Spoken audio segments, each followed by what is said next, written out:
आज कौन से?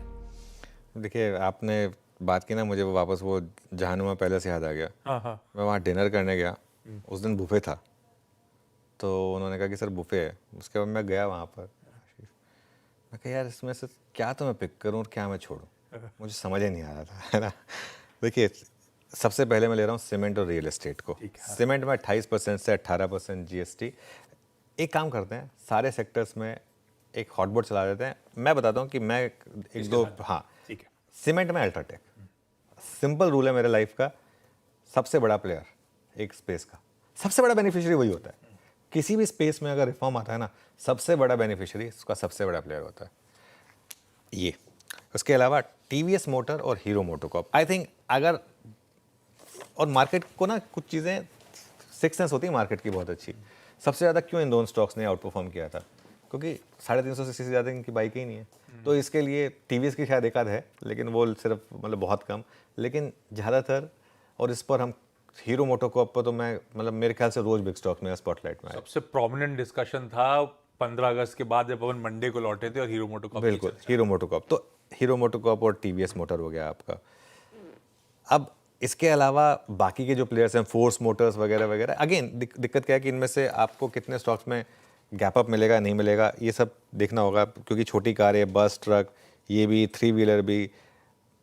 बस एक M&M और मारुति और hyundai, ये देखते हैं हम आज यहाँ पर किस तरीके से ये रिएक्ट करेंगे, क्योंकि इनके पास छोटी कारें भी हैं इनके पास, लेकिन वो बड़ी कारें भी हैं, वो 40% वाली ब्रैकेट वाली कारें भी हैं इनके पास, तो ये देखना होगा। आयशर मोटर्स आज हो सकता है मुझे थोड़ा सा नेगेटिवली रिएक्ट करे, लेकिन अगर ऐसा हुआ तो वो बाइंग अपॉर्चुनिटी होगी मेरे ख्याल से, क्योंकि इनहेरेंट स्ट्रेंथ ऑलरेडी काफ़ी है इन पर।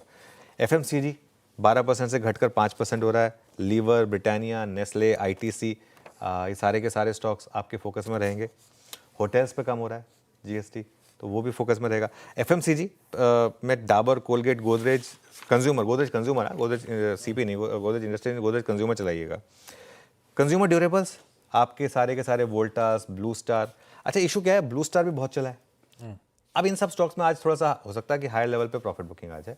वोल्टास, ब्लू स्टार, हेवल्स, इनको कंपोनेंट बनाने वाली कंपनियां, वो सिरमा, केन्स, डिक्सन, PG इलेक्ट्रोप्लास, ये सारे के सारे स्टॉक्स जो हैं ये बेसिकली फोकस में रहेंगे। एम्बर, वर्लपूल, ये सारे के सारे स्टॉक्स फोकस में रहेंगे। आई थिंक इंश्योरेंस एक ऐसी स्पेस होगी जिस पर आज मैं मार्केट का रिएक्शन देखना चाहूँगा, क्योंकि इंश्योरेंस में अभी भी थोड़ा सा लोगों को कन्फ्यूजन है क्या होगा। तो HDFC life, ICICI Pru, SBI life, ICICI Lombard और LIC, क्योंकि GST 18% जीरो हो रहा है, लेकिन इनपुट टैक्स क्रेडिट नहीं मिल रहा है आपको, तो नेट नेट कंपनियों को प्रीमियम बढ़ाने पड़ेंगे। ये थोड़ा सा एक मतलब थोड़ा सा एक नेगेटिव इम्पैक्ट की तरह से देख सकते हैं आप इसको, लेकिन इंश्योरेंस स्टॉक्स चले भी नहीं है फ्रैंकली, अगर आप देखेंगे तो भी मार्केट को थोड़ा सा डाउट ही रहा है हमेशा। इस चीज़ का रिस्क रहा भी है। एक और स्टॉक बताता हूँ मैं आपको जिसको आपको रेडार पर रखना है, वो है बजाज फाइनेंस।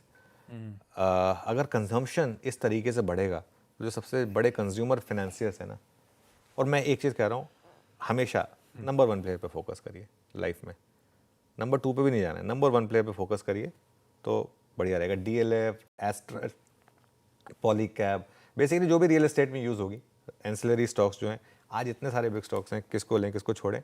एक चीज़ बस समझ लें, मैं फिर जो भी कह रहा हूँ, ये सब के सब ये नहीं है कि बस आज आप 5-6% के गैप अप पर लें, उसके बाद एक्सपेक्ट करें कि आप आज के आज पैसा बनाएंगे।